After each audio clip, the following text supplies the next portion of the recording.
The moment my brother said those words, I knew I had him.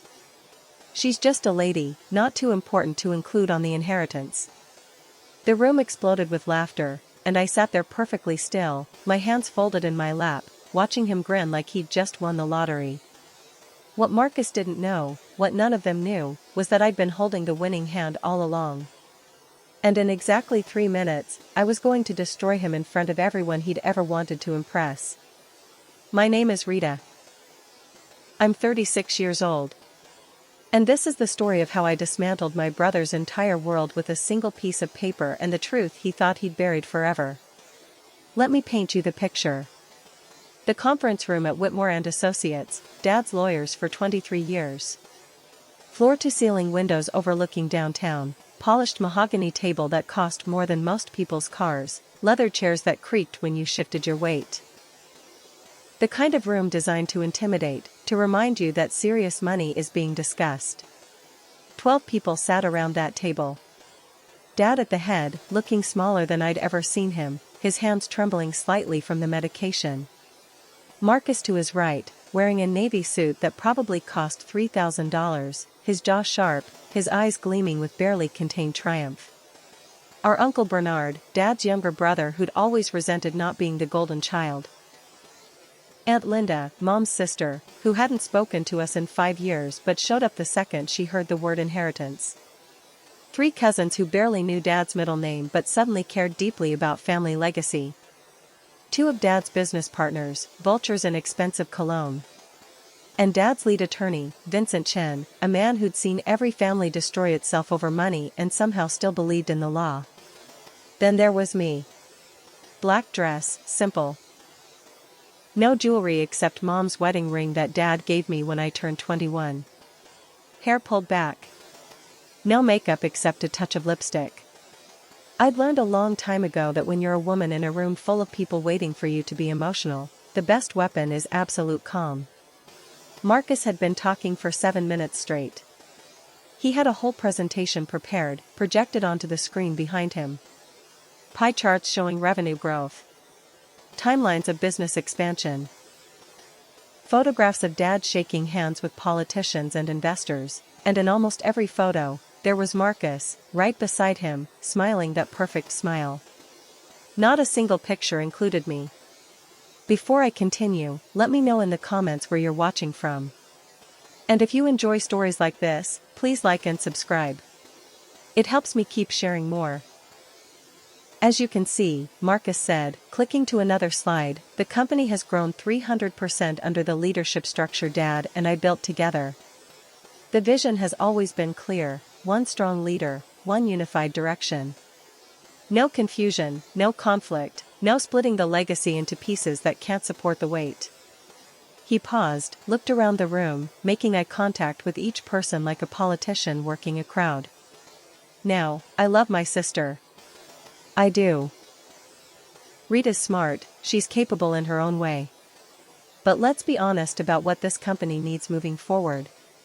It needs someone who understands the market, who has the relationships, who can make the hard calls. It needs someone who's been groomed for this from day one. Uncle Bernard nodded, already bought in. Aunt Linda glanced at me with something between pity and smugness. The cousins didn't even look my way.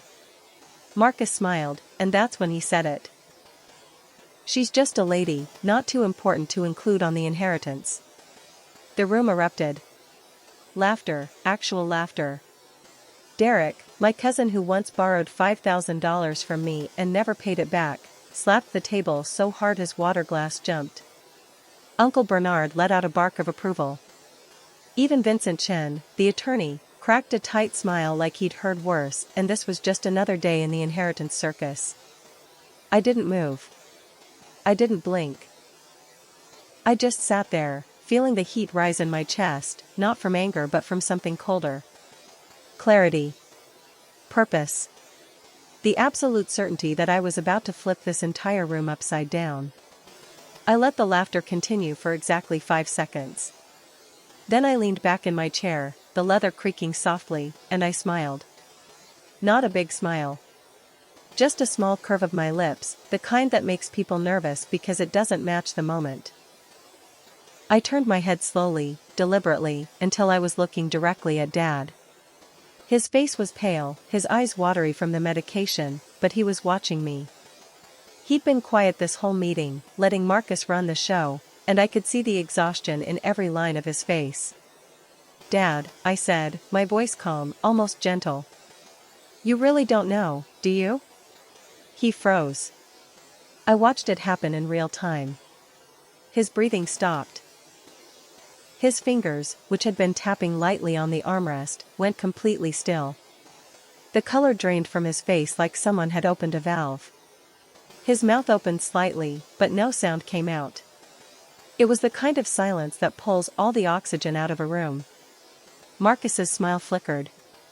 Just for a second, but I saw it. The crack in the mask. "Know what?" he said, his voice sharp, defensive. But there was something underneath it now. Something that sounded a lot like fear. I didn't answer. Not yet. I let the question hang there, heavy and suffocating, while everyone else in the room leaned forward, desperate to know what I was holding. "But you need to understand how we got here. You need to know what led to this moment, because this wasn't just about one meeting or one insult. This was about years of being erased. Years of being invisible. And if you've ever felt like your own family doesn't see you, if you've ever been pushed aside for someone louder or more confident, then you already know why what I'm about to do is justified. Marcus and I used to be close. Really close. When Mom died, we were all we had. I was 9, he was 12, and Dad disappeared into his work like it was a life raft. The house felt enormous and empty, every room echoing with her absence. I remember the night of the funeral, sitting on the back porch with Marcus while the sun set in shades of purple and gold. He put his arm around me, and even though he was only 12, he sounded so much older when he said, "We only have each other now, Rita. No matter what happens, we stick together." I believed him. God, I believed him so completely. For years, we were a team. We covered for each other, protected each other, survived Dad's emotional absence together. But then something changed. It wasn't sudden. It was slow, like rust spreading across metal. It started when Dad began grooming Marcus to take over the business. Marcus was 16, already tall and confident, already comfortable in rooms full of adults. Dad started taking him to meetings, teaching him the game, showing him how power worked. And I was left at home, told to focus on school, told that I didn't need to worry about the business side of things. "You're smart, Rita," Dad said once, patting my head like I was still a child. "But this world, it's brutal. I don't want you to have to deal with it." What he meant was, "You're a girl, and girls don't belong here." By the time I was 21, I had a degree in finance and another in business law. I'd graduated top of my class, turned down job offers from 3 major firms, and come back to work for the family company because I thought that's what family did. You showed up. You contributed. You built the legacy together. But Marcus didn't see it that way. To him, I was support staff. I was the person who handled the boring details while he closed the deals and shook the hands and smiled for the cameras. I managed the finances, kept the books clean, structured the contracts, made sure we stayed on the right side of the law. Marcus took credit for the growth. And slowly, meeting by meeting, year by year, I became invisible. Before I continue with what happened next, you need to subscribe to Revenge Dark Story because what I'm about to reveal will shock you. Hit that subscribe button now. Do you know what it's like to work yourself to exhaustion for people who don't even see you? To pour everything you have into something, only to watch someone else take the applause? If you do, then you understand why I didn't interrupt Marcus during his presentation. Why I sat there and let him perform. Because I knew something he didn't. I knew that his entire empire was built on sand. And I was about to wash it away. 2 years ago, Dad got sick. Pancreatic cancer, stage 3, the kind that doesn't leave much room for hope. He fought it at first, refused to believe his body could betray him after all the battles he'd won in business. But cancer doesn't care about your resume. The treatments broke him down, turned him frail and weak, and for the first time in my life, I saw my father scared. Marcus visited twice a month, always with an excuse. Always too busy, always closing some deal that couldn't wait. But I was there. Every chemo appointment. Every sleepless night when the pain got so bad Dad couldn't lie still. Every moment when he stared at the ceiling and wondered out loud if his life had meant anything. I read to him, old westerns mostly, his favorites.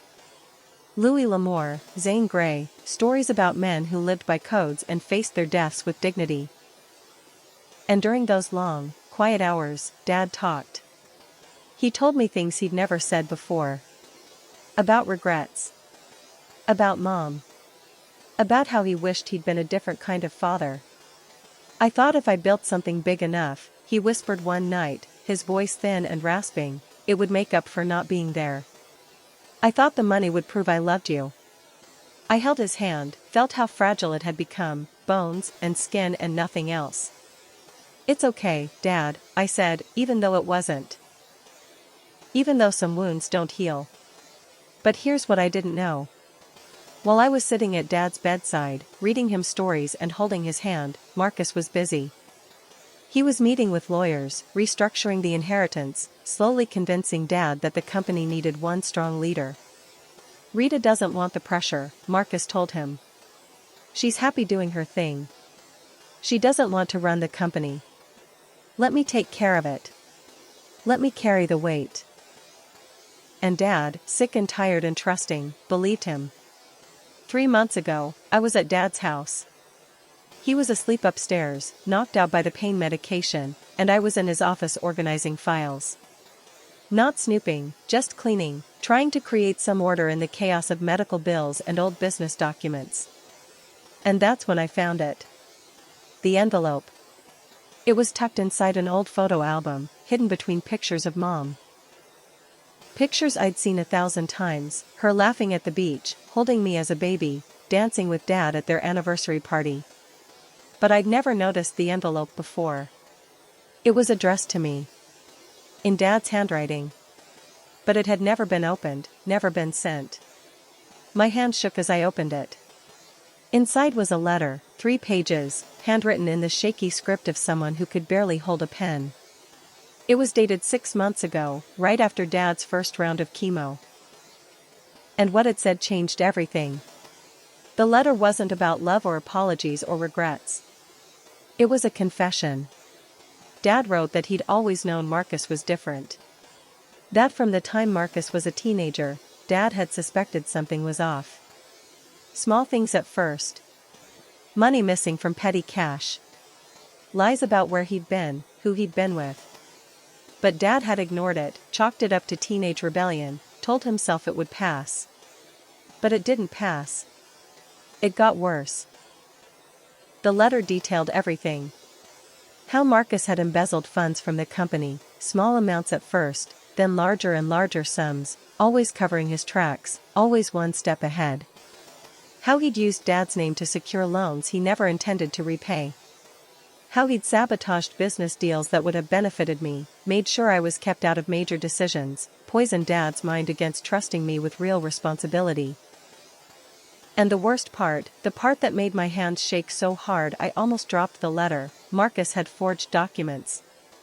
He'd created fake contracts, fake emails, fake everything to make it look like I was the one mismanaging funds. He'd built an entire false narrative, a backup plan in case anyone ever questioned his control. He was going to frame me. If the company ever faced an audit, if anyone ever looked too closely, I was going to be the scapegoat. Dad wrote that he'd only discovered it recently, when his accountant flagged some irregularities and Dad, too sick to handle it himself, had asked an outside investigator to dig quietly. The investigator found everything. And Dad, horrified and ashamed, wrote me the letter. But he never sent it. He never confronted Marcus. He was too weak, too sick, too afraid of destroying what was left of the family. So he hid the letter in the photo album, between pictures of Mom, maybe hoping I'd find it someday. Maybe hoping I'd be strong enough to do what he couldn't. I sat in that office for 2 hours, reading and rereading the letter, feeling everything inside me shift.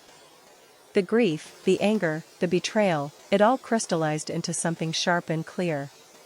Marcus hadn't just stolen from the company. He'd stolen my life. My reputation. My future. And he'd done it with a smile, with speeches about family and legacy, while planning to burn me to the ground if he ever needed to. So I made a decision. I wasn't going to confront him privately. I wasn't going to give him a chance to spin another lie, to manipulate Dad, to weasel his way out. I was going to wait for the perfect moment. And that moment was today. This meeting. In front of everyone. If you've ever been betrayed by someone you trusted completely, someone who smiled to your face while destroying you behind your back, then you know exactly what I felt in that moment. You know why I couldn't let this go. You know why justice had to be public.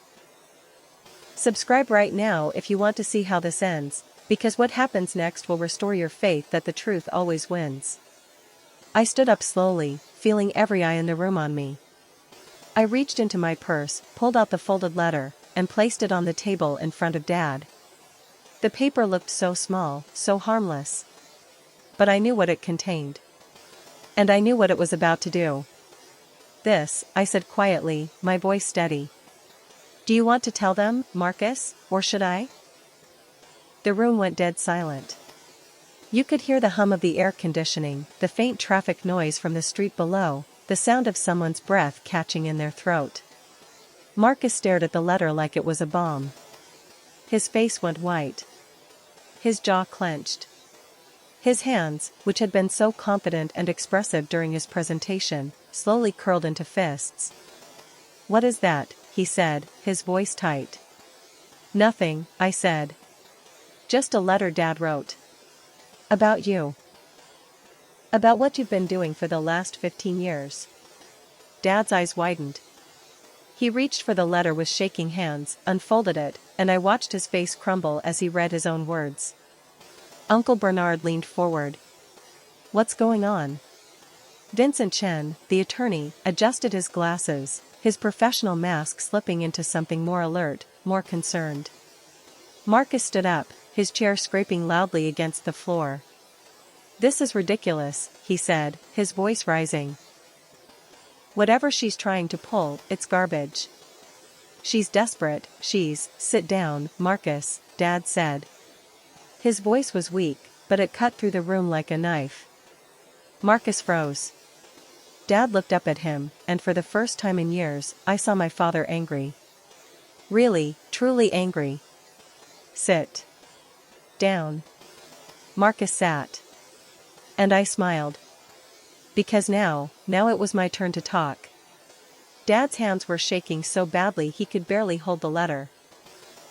I watched the paper tremble between his fingers, watched his lips move silently as he reread his own words, as if seeing them now in this room full of witnesses made them real in a way they hadn't been when he wrote them alone in the dark. Marcus was still standing, frozen like a statue, his face drained of all color except for 2 spots of red high on his cheekbones. Anger or fear, I couldn't tell which. Maybe both. The rest of the room had gone so quiet I could hear Uncle Bernard's breathing, heavy and confused. Aunt Linda's mouth hung slightly open. The cousins looked between Marcus and me like they were watching a tennis match, waiting to see who would score the next point. Vincent Chen, the attorney, had his pen poised over his legal pad, but he wasn't writing. He was watching. Calculating. Already thinking about liability, I suspected. Rita, Dad said finally, his voice cracking. How did you? You hid it in Mom's photo album, I said softly. Between the pictures from her 40th birthday party. I found it 3 months ago when I was cleaning your office. Marcus's head snapped toward Dad. What is she talking about? What letter? But Dad wasn't looking at him.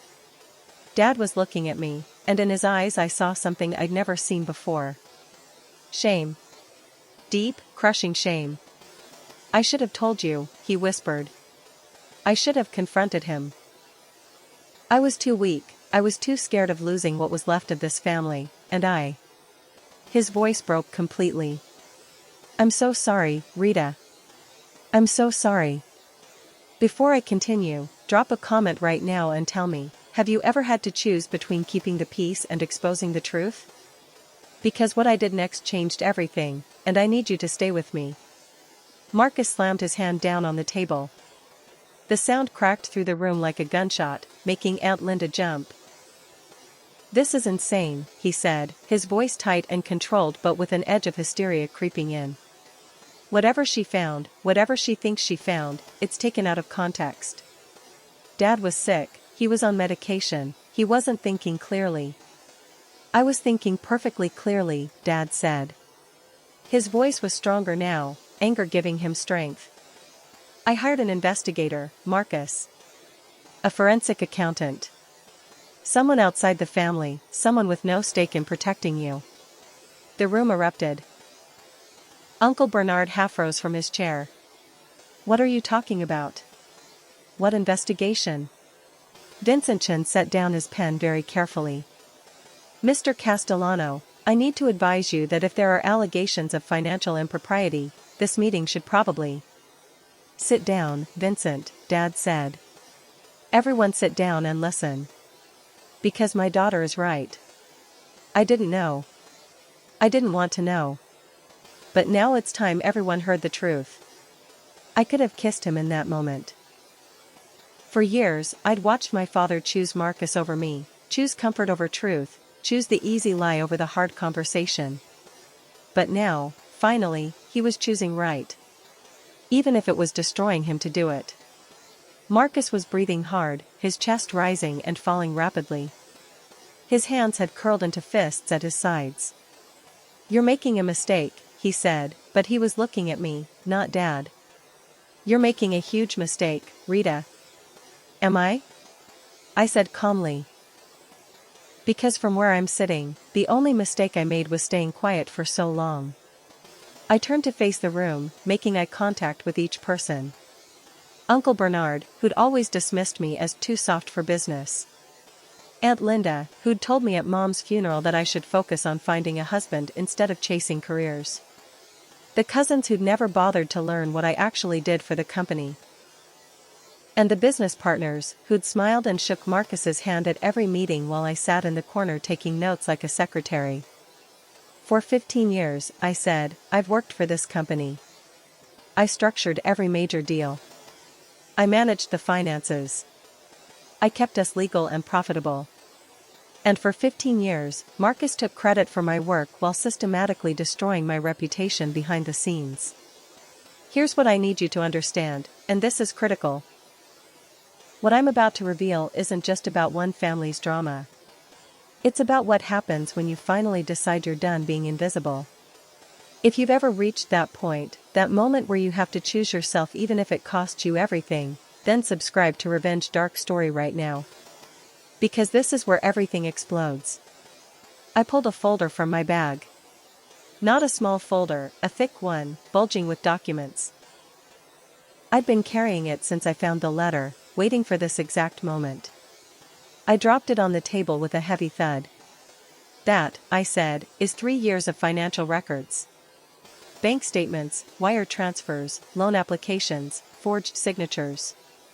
All of it documented, all of it verified by the investigator Dad hired. Marcus didn't just steal from the company. He stole millions. And he did it by making it look like I was the one mismanaging the funds. Uncle Bernard grabbed the folder, yanked it open. His eyes went wide as he flipped through the pages. Jesus Christ, he breathed. Marcus, these signatures, these transfers. They're fake, Marcus said quickly. She fabricated all of it. She's desperate, she knows she's getting cut out of the inheritance, so she's making up lies too. They're not fake, Vincent Chin said quietly. He'd taken some of the documents from Uncle Bernard, was examining them with the careful eye of someone who'd spent decades reading contracts and spotting fraud. These account numbers are real. These transfers happened. I can verify half of these myself from our own records. The walls were closing in. I could see it happening in real time, could see Marcus's carefully constructed world starting to crumble. But he wasn't done fighting. "This is a setup," he said, turning to Dad. "Dad, listen to me. Rita's been planning this. She's always been jealous, always resented that you chose me to lead the company. She found some discrepancies, sure, every company has accounting issues, and she twisted them into this narrative to make me look bad. You can't seriously believe." "I found the offshore accounts," I said simply. The room went silent again. Marcus's face went from red to white to gray. "The ones in the Cayman Islands," I continued. "The shell companies in Panama. The real estate holdings in your name that were purchased with company funds. Should I go on, or do you want to tell them yourself?" Marcus looked like he might be sick. For a long moment, he just stood there, swaying slightly, and I wondered if he was going to pass out or run or maybe throw himself out the window. But then something changed in his face. The fear melted away, replaced by something harder. "Meaner. You self-righteous bitch," he said softly. Aunt Linda gasped. Uncle Bernard started to stand. But I just smiled. "There it is," I said. "The real Marcus. Not the charming businessman. Not the devoted son. Just the angry little boy who can't stand that someone finally called him out." He took a step toward me, and for a second I thought he might actually hit me. But Dad's voice cracked like a whip. "Marcus. Sit down." "No," Marcus said. He was breathing hard, his whole body tense. "No, I'm not going to sit here and let her destroy everything I built." "Everything we built, Dad. You and me. We made this company what it is. Not her. She's just the bookkeeper, the paper pusher. She doesn't understand what it takes to really lead, to make the hard choices." "The hard choices?" I said. "Is that what you call embezzlement? Fraud? Forgery?" "I call it vision," Marcus snapped. "I call it doing whatever it takes to grow the business, to make it successful, to turn Dad's small operation into an empire." "You think that happens by following every little rule, by being safe and careful?" "No.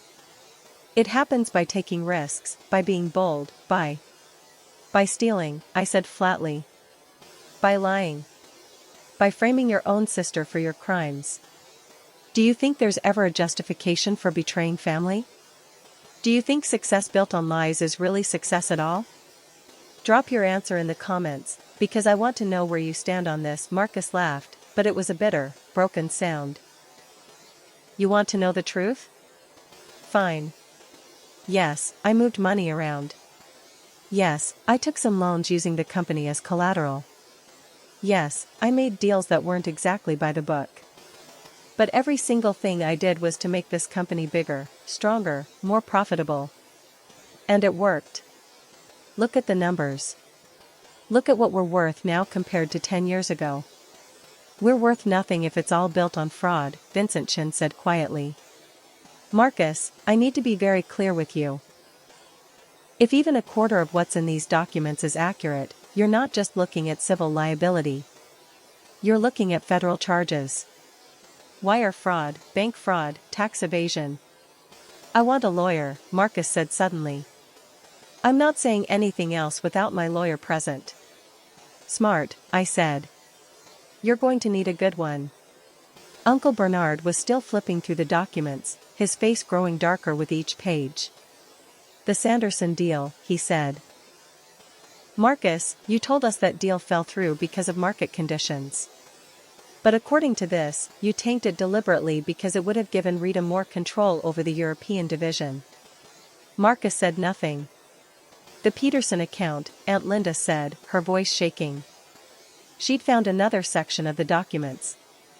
"You told us we lost them to a competitor. But this says you embezzled their deposits and covered it up by claiming they'd gone with another firm." Still nothing. The evidence was overwhelming. I'd spent 3 months building this case, cross-referencing every transaction, verifying every detail. There was no way out for him. No clever explanation, no spin that would make this okay.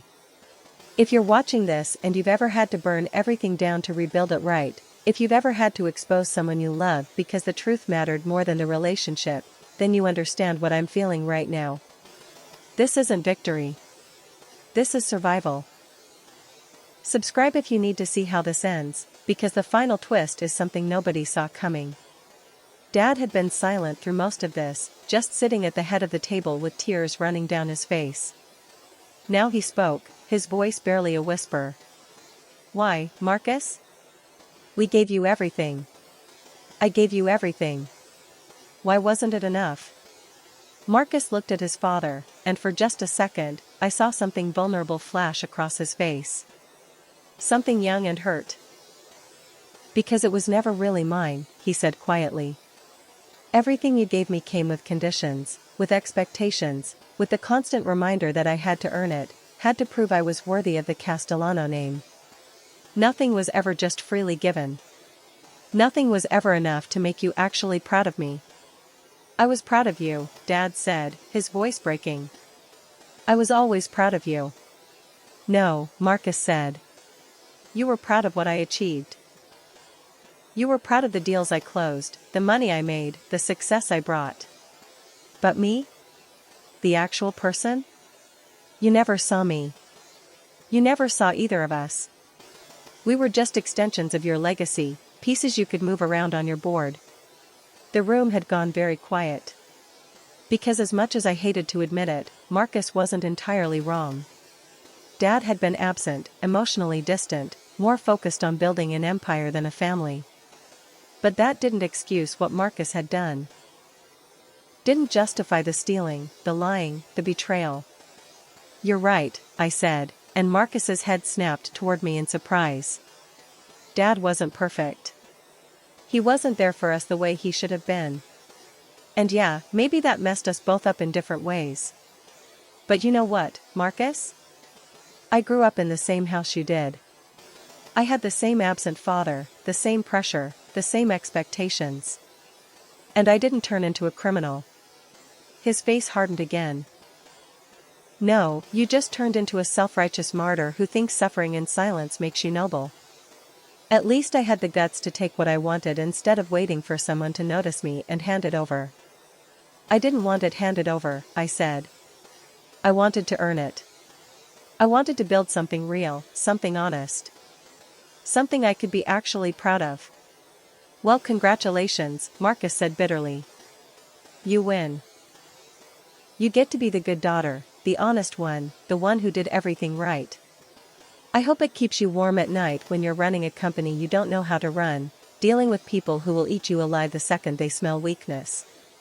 "I've been running it for years," I said calmly. "You just didn't notice because you were too busy taking credit and stealing from the accounts I balanced." Vincentian cleared his throat. "I think we need to adjourn this meeting. There are legal implications that need to be addressed separately. Mr. Castellano, both of you, I strongly suggest you retain separate legal counsel. And Marcus, I need to inform you that as the company's attorney, I'm legally obligated to report suspected fraud to the authorities." Marcus laughed again, that same bitter sound. "Of course you are. Everyone's so ethical all of a sudden. Everyone's so concerned about doing the right thing." He looked around the room at all the faces staring at him. Family members who'd praised him an hour ago now looking at him like he was a stranger. "You're all hypocrites. Every single one of you would have done the same thing if you'd had the opportunity. You just didn't have the access, the intelligence, or the guts." "No," Uncle Bernard said heavily.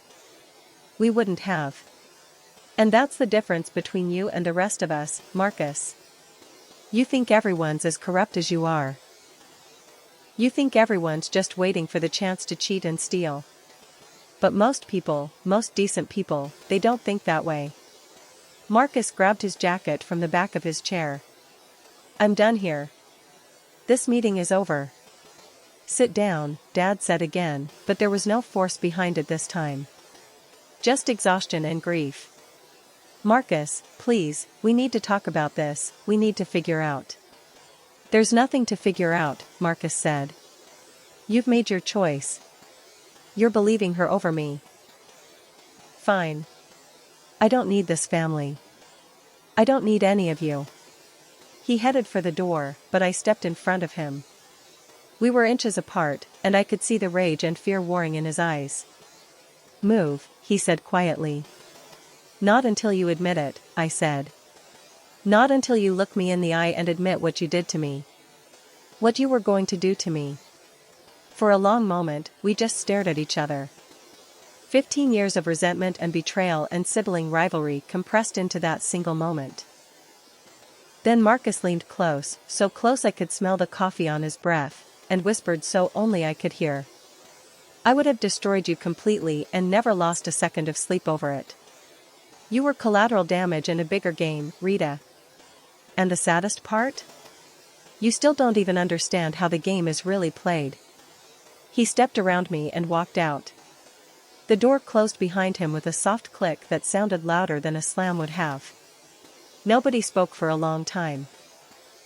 Then Dad broke down completely, his shoulders shaking with sobs, and I found myself moving to his side, putting my hand on his shoulder even though part of me wanted to rage at him for not protecting me sooner, for choosing comfort over truth for so long. I'm sorry, he kept saying. I'm so sorry, Rita. I should have seen it. I should have stopped it. I know, I said softly. Because what else was there to say? The damage was done. The family was broken. The company would survive, but it would never be the same. Uncle Bernard was on his phone, already calling his own lawyer. Aunt Linda was crying quietly. The cousins looked shell-shocked. Vincent Chen was organizing the documents, his face grim and professional. And I stood there in the ruins of my family's legacy, feeling strangely empty. I'd won. I'd exposed the truth, protected myself, ensured that Marcus would face consequences for what he'd done. But it didn't feel like victory. It felt like the end of something that had been dying for a long time, and I'd just been the one to finally pull the plug. 3 weeks later, Marcus was arrested. Federal charges, just like Vincent had predicted. Wire fraud, bank fraud, tax evasion, the whole menu of financial crimes. The story made the news, local at first, then picked up by some of the business publications.